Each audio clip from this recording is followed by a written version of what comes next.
This week on Quality Digest Live, we consider the value of tools versus the value of people. That's right.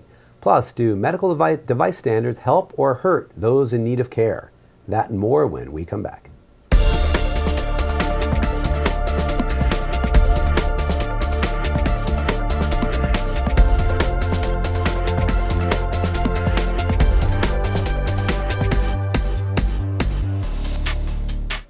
This week's sponsor of Quality Digest Live is Intertek. Learn about device classification, technical documentation, and quality systems requirements for medical device manufacturers in 4 of the world's largest markets. Visit intertek.com. Welcome back to Quality Digest Live for March 9th, 2012. QDL is your weekly look at who and what is making the news in the world of quality. I'm Ryan Day, contributing editor for Quality Digest. And Dirk Ducharme is still on assignment. Still, and I'm still Quality Digest publisher Mike Richmond. Well, you know, hey, Dirk may never return, but that's okay because we have some great stories here this week which we're going to cover in his stead. We're starting off this week with one that's part news item and part teaser. Ooh, do tell. I will. Our good friends at Olympus NDT announced this week that they're coming out with a new video scope called the iPlex Ultralight. This palm-sized scope weighs less than 2 pounds and is built for easy transport. Now, you may ask, we run dozens of new product releases each month, so why are we choosing to feature this one on QDL? Why are we choosing to run this one on QDL? Well, that's where the teaser part of the equation comes into play. You see, Olympus has just sent us a brand new iPlex, and we'll be featuring it in the Tech Corner segment of next week's show. So look out for that and be sure to tune in as we put this new tool through its paces. You've been playing with it all morning. That's right. I have been. Good stuff. Now, Ryan, as you know, one of the other top news items for us this week comes from SAKOR Technologies. SAKOR Technologies. That's right. And it deals with their new test system for hybrid and electric vehicles. Yes. There are some unique challenges to testing these vehicles for conformance to standards, especially emission standards. And this article explored some of these ramifications. So you have a background in mechanics. You're an old mechanic, and I think that you probably have a sense for what this means, and maybe you can help put it in a little bit of context for us. I've done a little bit of wrenching. Okay, all right. Bit of wrenching. Anything with a motor, I'm all over it. And a lot of people don't really think of electric vehicles, EVs, having a motor. I mean, in this case, we're dealing with HEVs, hybrid electric vehicles, but the battery portion is a motor. It's an electrochemical motor, but it is nonetheless and does actually have emissions. And the thing that most people think of as emissions are CO2, sulfur, stinky gases that come out of the tailpipe. But that's not all there is to emissions. Heat, for one, vapor. So it's real interesting. And the testing, you know, the testing portion is so critical to the development portion. EVs have been around, I mean, early 1800s, there's some very bright individuals putting electric motors into models. But by mid and late 1800s, electric vehicles were really actually rivaled the internal combustion engine. They made up a larger portion of what was on the road at the time, which wasn't a whole lot, but still they made up like 40%. So I think that the early testing with internal combustion engines was a big factor in the internal combustion engine coming to the forefront of what's on the road today. Right. And it's interesting because, you know, I really never thought about HEV, hybrid and electrical vehicles, really having emissions, for instance. I didn't really realize that there was a need for a standard to cover emissions on this class of vehicles, but apparently, like you say, there is. There is. I mean, the DOE, the Department of Energy, that covers a lot of this stuff, and the EPA, they actually have their own facilities, testing facilities, and naturally, especially the EPA, all deals with emissions. They have this, well, especially with a hybrid, because they're still dealing with evaporative emissions. They're still dealing with CO2 emissions and sulfur emissions. So all of those apply. On an HEV, on a hybrid, now we've got the heat portion as well as everything else as far as emissions go. But you know, what's not touched on in this, and I'm glad the emissions part of it comes out, because you know, what's the primary advantage or objective in the electric vehicle realm, and that's total emissions. Right.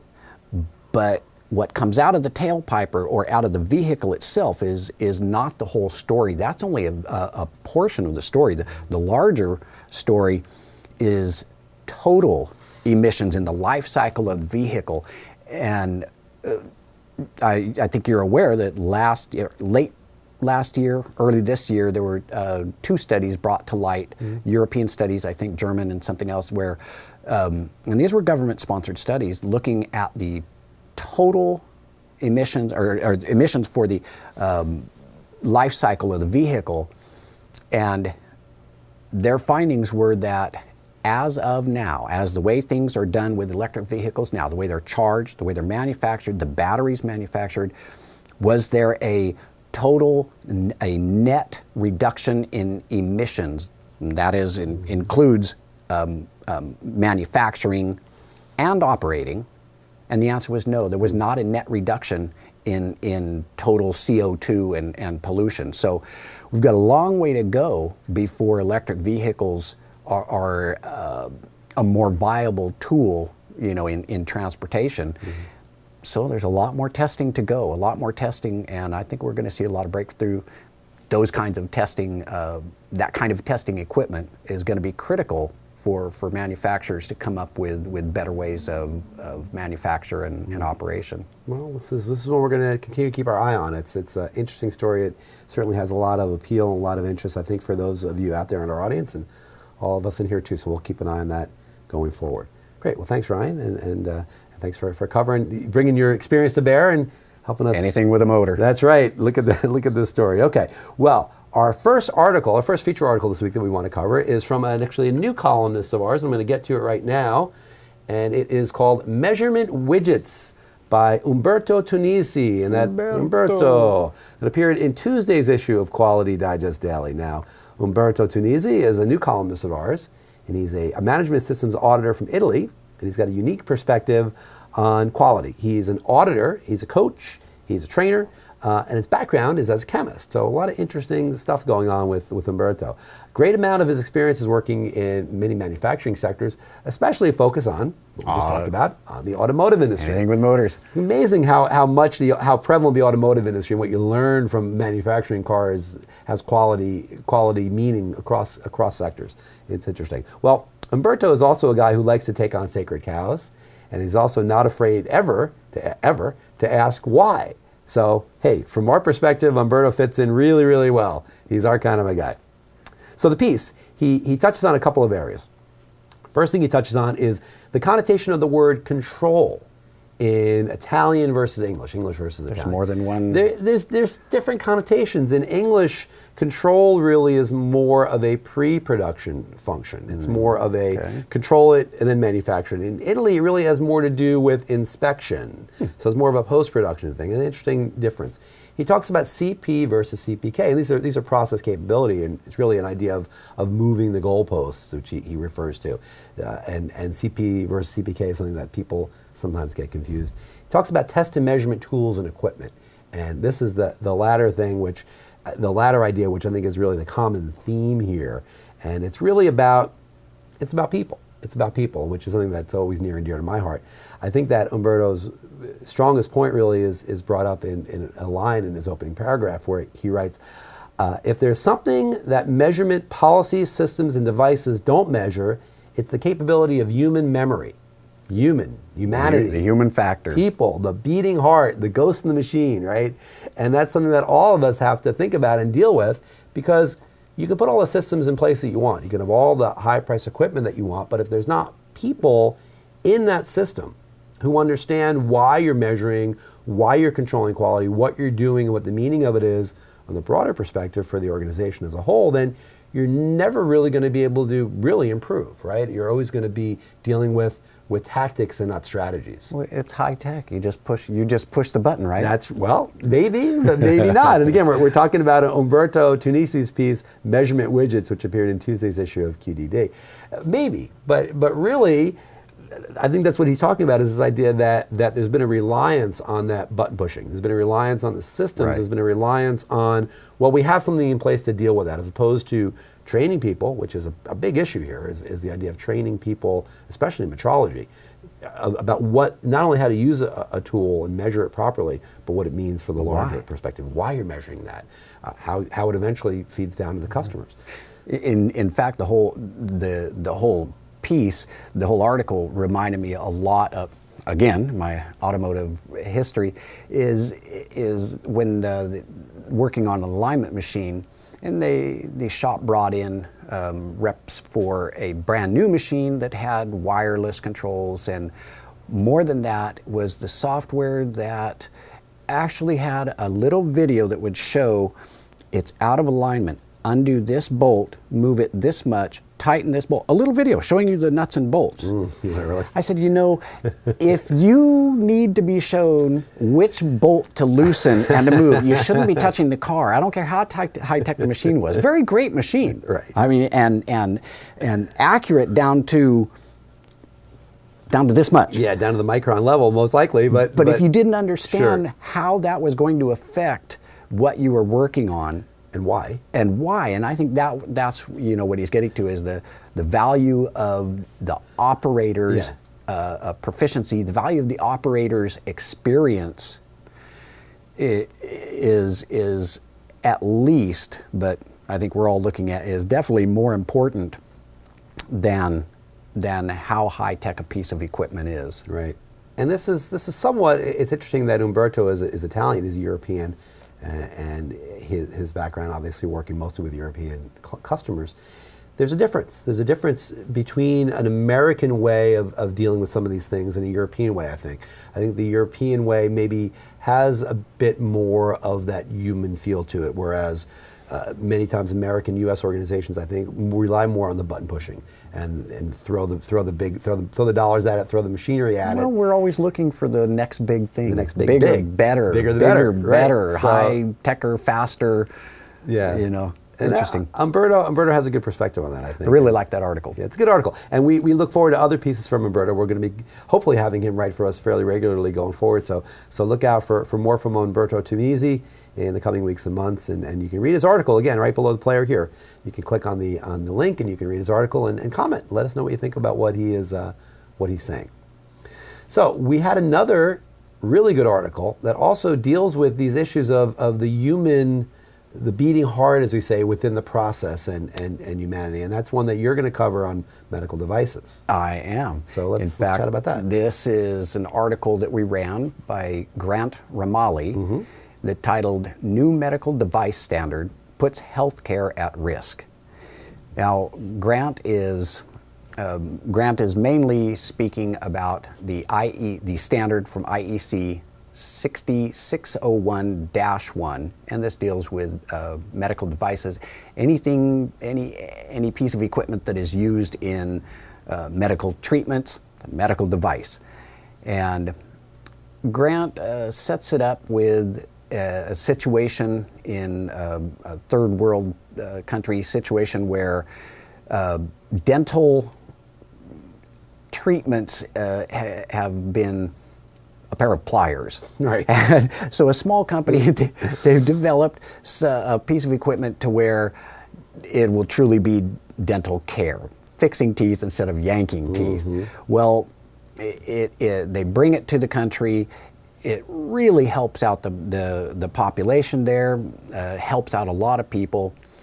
He points out that, and when this company had the piece of equipment tested in 2002, it cost them in the neighborhood of $12,000 to have it certified.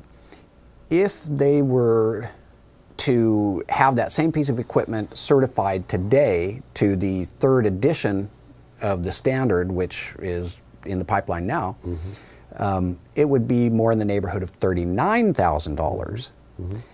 And so he's looking at that, and we had a reader post a comment. Yeah, let's get to that, because I think it was a good revealing comment.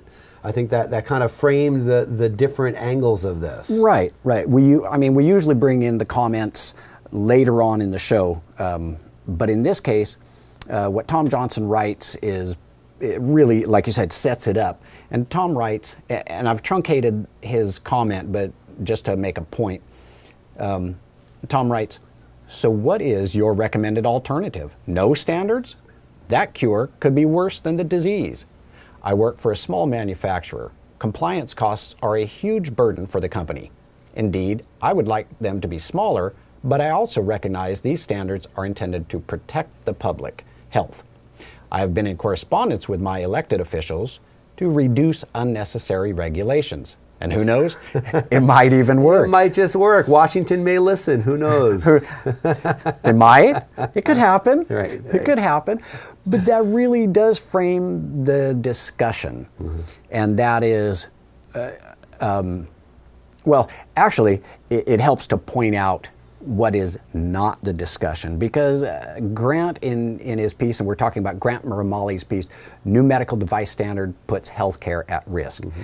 And Grant's very careful to set up right at the outset how much he is in favor of standards, and that everybody in the industry understands the importance of those standards, how those standards are going to help the people using them and help the people being treated with the equipment. So that's not really the issue or the discussion at all. The discussion really needs to center around finding a balance between what it takes to be certified, that high cost of being certified, and being able to help the general public with the equipment that you're trying to get certified. And that's really, I think you set it up nicely, and Tom helped you with that as well, this idea that there are, it's a barrier. It's a barrier to entry issue for one thing. Definitely, and it also is a protection issue. These systems are in place to make sure that it's extremely rigorous, and that any medical device, certainly any medical device that's going to go into the marketplace, has been thoroughly tested and audited by experts in the field who understand not only what it's supposed to do, but what potentially could go wrong. And these are very complicated devices, as we know. So it is expensive. It is expensive, and what the CBs, what the auditors do is bring a lot of rigor to the process, and what Tom is saying in defending that is that it's necessary. What's the alternative? You don't want to have standards, you don't want to have those standards be audited to and conform to. I think that, and we've talked to auditors about this, we've talked to certifying bodies, we talked to the registrars, and we've talked about these issues. And again, the idea is that there's a lot that goes into that, to inspecting and making sure that it's going to be safe and it's going to do what it's supposed to do. And yeah, there's a cost involved with that. And I think that you have to factor that into your manufacturing process. And for some small manufacturers, that might be something of a burden, but they've got to have the same burden internally when they're producing the part as the biggies, the big guys, to make sure, again, that it's safe and that it does what it's supposed to do. So it's a complicated thing. There's a lot of good points to be made, I think, on both sides of this argument. It is the smaller companies, and of course, I think that's always recognized, but that's also recognized as part of the discussion, is that it is a larger hurdle for the smaller companies. And as Grant points out in the article, some 80% of all these non-high-risk pieces of equipment some 80% of those are produced by smaller companies. So it's finding that balance between using a standard to help the end product be safe, and not having the standards so expensive, so burdensome that you can't get those products to market, and then it doesn't matter. So, if, for instance, in that situation, if it had been so, and if the third edition, there are some small companies that said, when the third edition comes out, it's going to be so expensive that if a country decides that we have to be certified to the third edition, we're just not going to be able to do business in that country. So in that case, then the discussion becomes, well, now did this standard help the people in that country that are not going to have access to that? It's a tricky tightrope. Standards developers think about these issues all the time. And they think about these issues all the time when they're developing standards, especially upgraded versions of standards or new versions of standards. They think about that burden, but they weigh that versus, well, are the changes we're making in the standard, are they truly going to help the end user? Are they truly going to be beneficial on the long run? And yeah, I mean, if you look at it, you're going to see that it is. That's the interesting part about all the the -1, -2, Sure, 3rd edition, sure. 4th. Yeah. It's an interesting process whereby they review Yes. and revise and why. Very lengthy process, very, very lengthy process. And if you look at the process and you look at the draft versions of new standards, you'll see how involved it is and how important it is. This is really, I think this goes to the core of what it is that we do here, is talk about not only just standards and again, all the alphabet soup and the numeric, levels of all the different standards, but why those standards are there, what they mean, right, and how they really are used practically. And I think Grant made an excellent point in this article that there are implications to this, financial implications, that matter for manufacturers and matter for end users ultimately. Right. Yeah. That it matters to the people that are going to be, we're discussing medical device standards, so the people being treated, it has ramifications for their care as well. But I'm glad the standards are there just the same. Me too. Great. Well, thanks, Ryan. Thank you, Grant, and thank you, Tom Johnson, for writing in on that. I think that was, this is a good topic and one we're going to be continuing to cover as we go forward. And that's our show for the week. But before we close, and on a similar note, I'd like to thank our sponsor, Intertek. Regulatory authorities, as we just heard, in most major markets require or strongly prefer that manufacturers marketing medical products in their countries have a third-party audited and certified quality management system in place. Intertek can help you to take your device to the next level. To learn more, visit www.intertek.com/5-step-market-approval-medical-devices. Or simply click on the banner just below or just to the right of this player, and you'll get right out to that landing page and check it out. Now, of course, as we just discussed, medical devices standards, always an interesting topic for us. For more on the topic, be sure to join us next week here on QDL. We'll be talking with Intertek's medical device Program Manager Christine Forcier. Christine is writing an article for us that's going to appear in Quality Digest Daily next week, and we're going to be bringing her on the show next Friday and talking to her a little bit more about it. So very good. Be sure to look out for that. Also coming soon is our next episode of Technorazi Live, which will be broadcasting from Hexagon Metrology's North American headquarters in North Kingston, Rhode Island. The event happens live on April 12th at 11 a.m. Pacific, 2 p.m. Eastern, and we're going to be demoing Hexagon's newest, latest, greatest, and yet to be announced new product. So keep an eye out to your email for more information on that to come. I've got goosebumps. That's right, me too. Very, very exciting. And of course, we'll also be presenting a special episode of QDL on the following day, Friday, April 13th, with some unique features and some great guests. So mark your calendars now and look out for it. It's going to be great. And that's our show for today. That's it. Thank you very much for being with us. Tune in next week, read the articles in QDD, and tune in on Friday. We'll talk about it more here on QDL. So have a great weekend, and we'll see you then.